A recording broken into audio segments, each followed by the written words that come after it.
Although sometimes we think of drummers as being these big, macho, scary creatures, inside they're often feeling a little bit more vulnerable.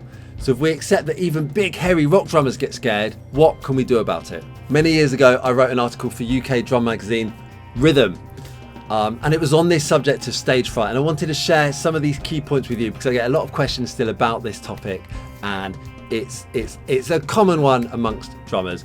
Most of us have experienced stage fright or nerves in some capacity before a gig or an audition or a recording session, and it might occur just before the performance, or it might start days in advance of it, and it might manifest itself in different ways. It might be a nervous anticipation that stimulates an inspired performance, or a debilitating dread that prevents you from even going on stage. For those that suffer those negative aspects, they can seem isolated and trapped without a solution in sight.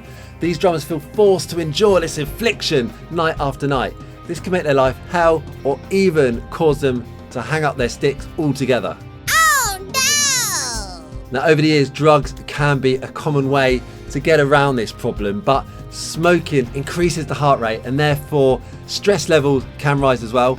Alcohol impairs performance, even though we might think we're rocking out at the time, and illegal substances become a crutch, then an addiction, and ultimately can destroy lives. So fortunately, there are some very simple steps you can take, as well as specially trained people on hand to help with this problem. So this little stage fright video is going to look into the problem, determine what causes it, and then give you some top tips to help you avoid it.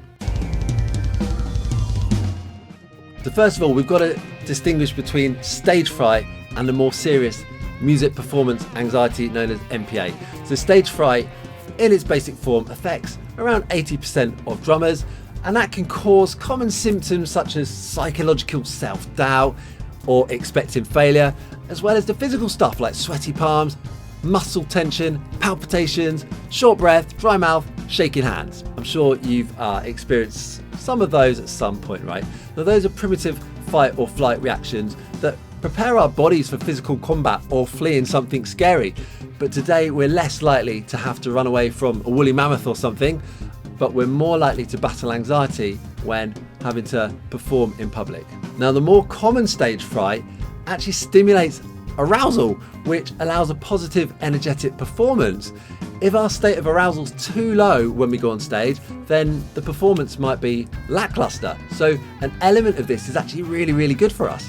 But when this nervous reaction becomes debilitative, that's when we've got a problem. And it's at this stage a drummer is suffering from MPA, an experience of persisting anxiety or even physical changes which hamper a performance regardless of your ability or experience. MPA might manifest itself as anxiety, panic, memory loss, poor concentration, unusual breathing, sweating, increased heart rate, dry mouth, trembling, technical errors, difficulty moving naturally, and even avoiding the performance altogether. Now, in this article, I did some proper research and spoke to some proper clever people with big degrees and big brains, so it's not just my information you're getting here. So one of those was Dr. Louise Montello, and she commented, "I see the sense of dread replace the original joy of music making. This can make playing music more of a chore than something that exhilarates and heals. The worst case scenario is that stage fright is so severe that drummers have difficulty maintaining a steady beat, possibly leading to performance mastery issues or giving up their career. I also see how the stress associated with this stage fright can create unhealthy movement patterns that can lead to injuries in drummers." But even without conscious dread, these symptoms can creep up. I think of myself as experienced and free from performance nerves, but I can remember an audition in which my forearm muscles became extremely tense and my grip was unusually tight. So I felt confident, I felt prepared, I felt relaxed, so I couldn't understand why these physical things were happening to me. I later realised that that was a subconscious nervous reaction. So looking at what can cause this, Dr. Montello said that serious performance anxiety can be traced to unresolved past traumas around performing and/or other issues like abuse, accidents, or loss. Another expert I spoke to, Sean Gray, who's a performance coach, said that when an artist is about to perform, often their biggest challenge is dealing with the emotional pressure of the occasion, the fear of failure, being judged, or letting themselves and others down. Certainly fixating on the audience's evaluation of your performance is a common issue. This critical evaluation could be deemed to be coming from total strangers or close friends. In fact, 10,000 strangers might be less daunting than a crowd of 5 drummers. Many drummers are noted for their perfectionism. This might be a motivation behind many great performances, but it can also lead to misery. They can feel that their self-worth as a drummer is reliant on each performance being impeccable. Often these sufferers won't accept praise from others, and so every performance is destined to appear as a failure. This constant struggle with perfectionism and self-worth is sometimes accompanied by catastrophizing. That's when we obsess about negative events that probably won't even happen. So that could include dropping a drumstick, falling off your stool, missing a cymbal, or completely forgetting your parts. Subsequently, we may become overly aware of physical changes caused by this anxiety. So what starts as slightly sweaty palms or slightly fast breathing is seen as a sign of forthcoming disaster, and huge anxiety is then created around that out of nothing. Although MPA is found from adolescence upwards and more frequently in females, sorry girls, it can seem indiscriminate by disregarding skill and experience. Ironically, it's found in higher level drummers quite frequently. Having performed at a very high level, the drummer is conditioned to think that every performance must meet their self-imposed standards, and therefore anxiety is attached to every performance. In a Music Radar interview, Stuart Copeland described this as the Eric Clapton factor, because Clapton felt that every time he went on stage, he couldn't just go on and play the guitar reasonably well. He felt that the audience expected him to be brilliant every single time. And Stuart Copeland admitted to a similar problem. Sometimes he just wanted to go out there and play the drums without having to be amazing. And I found another interview with Neil Peart telling a story from Buddy Rich's sax player, saying that Buddy would suffer from trembling hands before a performance because of that expectation on him to be the best drummer in the world. And I found other stories such as Ringo Starr speaking of vomiting before going on stage, even after 50 years as a performer, and Dave Grohl admitting that he freaked out with an emotional breakdown on stage at Wembley Stadium. So Dr. Carol Chapman, who I also interviewed, said that successful people may experience greater pressure and so their anxiety is increased, but different situations cause anxiety, such as a quiet drum roll where the drummer feels exposed. Some people feel terror at the thought of improvising. Some get anxiety when they perform at a big venue, but some get nervous playing to 3 people and a dog. It really differs from case to case. Okay, so now we kind of understand what the anxiety is and what might cause it. Let's look at 3 main ways we can help combat this. Pre-gig warm-up. So the physicality of drumming necessitates a fit body. Therefore, good cardiovascular fitness will enable you to better handle your job and feel more confident about achieving it. This was underlined in an interview with Travis Barker, who emphasised his commitment to staying physically fit on the road. He says that he knows when he's in top form, he can't wait to get on stage and enjoy playing. But when he's feeling sluggish, he experiences more apprehension. And just think about it, an athlete wouldn't prepare for a race with a fag and a pint. So maybe us drummers should also evaluate our approach. You know, I've done lots of physical things, done a London Marathon, done a 3 Peaks Challenge and various other things. So sort of understand it on a sporting level, but sometimes gig scenarios make it difficult to approach it in the same way.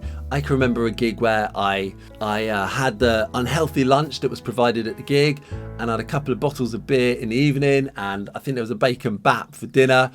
And with a long sound check, and there was insufficient time set aside for rest, I realised I hadn't consumed any water since lunch. Now it can seem a little bit silly, but it's so easy to do that if you're not prepared. And sure enough, in the last half an hour or so of the gig, my energy was low and it became a distraction from the music. And at that point, you've got the potential for tempo issues, catastrophizing, which we discussed earlier, and just a general loss of enjoyment. I also forewent a warm-up for that. So it took the first 2 or 3 songs for me to loosen up. Relatively easy fills felt less achievable. My arm muscles felt stiff, all of that stuff. And that increases the potential for poor performance and possible injury. And then on top of that comes the anxiety. So my advice is to prepare healthy snacks to maintain good energy levels. Plan that stuff before you get to the venue. Make sure you've got it. Avoid a huge dinner before the gig, and always have water with you all the time so you can keep sipping and stay hydrated. And as for warm-ups, schedule time in for rudimental pad work, stretching, whatever it is that you need for your body to be ready to go out there and perform from the very first note to the last. And whilst warming up, try to instill positive thoughts in your mind. So don't focus on that non-existent, overly critical audience. They don't exist. Instead, visualize a positive response. Imagine yourself playing at your best level, enjoying the experience and the crowd loving it. So number 2, I want to look at equipment and the preparation and what to do during the gig. So be prepared and capable, and then you've got nothing to fear, right? So if you can control the repertoire, choose stuff that's well within your ability. If you're forced to play something that's really challenging, practice it until it's comfortable. Just think that, the greater the challenge for you, the greater your risk of MPA. So before an audition, gather as much information on what the band or the artist wants. Learn their material inside out, get there early, make sure you have the right equipment, and just control as much as you can about that situation to put you in the best position. And when you're at the gig itself, make sure you think about the length of your set, so you can pace yourself properly. So to use another sporting analogy, a 10,000 metre runner wouldn't start as quickly as a 100 metre sprinter. If he did, he would soon fatigue. And you can also fatigue too early, which means you won't be able to keep time, your coordination might become sloppy, your technique will diminish as you go through the gig. That doesn't mean you should be lackluster for the first few songs, but learn how to create energy in your playing without using unnecessary effort. This might mean developing better technique, setting your kit up more ergonomically, or playing with less tension. This might also come down to breathing. I know that seems pretty obvious, but many drummers do forget to breathe when concentrating too hard or when playing those difficult parts. And if you think about that, you're denying your body of the thing it needs most at that moment, oxygen. Without it, our muscles are deprived of their fuel and the heart works faster. We're trying to avoid stress here, so increasing our heart rates and overworking muscles is not what we want. Now that can be solved with just a conscious thought. If I ever catch myself not breathing, I consciously take deep, slow breaths and I instantly feel my whole body relax and the drumming becomes easier. Now this can become part of your practice routine, so try playing various drum patterns while simultaneously focusing on deep, slow breaths. You might find it quite meditative, and if you can transfer that into gig scenarios, it can really help keep you calm under that stressful situation. It's also important to control the situation as much as possible. So make sure you've got the best equipment available to you. Take time to tune your drums so they sound great. Make sure you get the right mix in your monitors at sound check. If your drums sound great, then you'll feel more confident and more inspired to play. And finally, point 3 is really aimed at the more serious sufferers. The way it is now, especially with the internet, we're constantly debating who the best drummer in the world is. We've got competitions such as the world's fastest drummer, and they might have their place in music. I'm not a fan of those conversations, but they might have their place. But they've also got the potential to be damaging to us. Music is not a competition. I know I've used some sporting analogies, but this is where music is different to sport. Music is an art form. There is no best drummer in the world. There are just opinions. And we all know the saying about opinions, right? Every drummer has the ability to move their listeners emotionally, whether they've played drums for a month or a decade. If the rhythm you create as a drummer plays a part in creating emotion in the listeners, then you've achieved the greatest thing that music can achieve. And yet many of us perceive the industry in this way. My experience is that the drumming community is a very warm, supportive and welcoming group, and drummers love to share their passion and encourage each other. I've had to remind myself of this numerous times over the years and get away from worrying that Mike Mangini's right hand is is better than both of my hands combined. And I just return to the fact, consciously pull myself back to the fact that I drum because I love drumming. Art's subjective, just play with passion, commit to each note and try and lose yourself in the music. As drummers, we shouldn't focus on a judgmental audience because they don't really exist. We should just focus on the joy of being on stage and making music. Now, if you do suffer from the more serious MPA, it might need more specialist approaches, and they do exist. So a good starting point in the UK, for example, is the British Association for Performing Arts Medicine, and they exist to help musicians with all health issues for free or little cost. And that might involve seeing an expert or talking to someone that can help coach you through it. It might be CBT, it might be something called EFT. There's lots of things out there to help you. So this is something worth really researching if you are one of those sufferers. And Wherever you live, that's a UK organisation, but wherever you live, you might have something similar. If you do know of any organisations like that, chuck it in the comments because it might help other people. In fact, Sean Gray, who I mentioned earlier, he talks about EFT, and he says EFT and other therapies are able to deal with the fight or flight response to stress by balancing the body's energy system and reprogramming the subconscious that runs our life. It can also release the physical tension drummers experience from playing when their muscles are tight and tense. It can be used subtly before a performance, and as tapping sends calming messages to the brain, the need for drugs, alcohol or smoking can be lessened. Once the negative belief has been cleared, positive affirmations can take hold.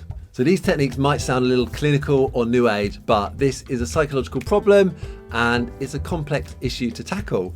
When asked if we can completely get over MPA, Dr. Montello says, yes, through utilising the performance wellness techniques, proper breathing, meditation, restructuring negative thoughts, connecting with your essential musical intelligence in daily life, performers can regain the joy of playing music and completely transform the victim stance into a deep, grounded sense of personal power and mastery. And look, it's important to remember that people want you to succeed. They go to watch a band for enjoyment and they want you to do well. They're on your side. The examiners at your music exam want you to pass. People are there to support you. So why not support yourself? If you are suffering from performance anxiety, it's important to seek suitable help. Explore the different options discussed in this video, get the right help, and get back to enjoying drumming the way you did when you first picked up a pair of sticks. I hope you enjoyed this video and it was useful. If you did, please hit subscribe. I'll put some of the links to various things I referenced in this video below as well. And also you'll find a link there where you can get access to a completely free drummer's toolkit packed with stuff that's going to help you improve as a drummer.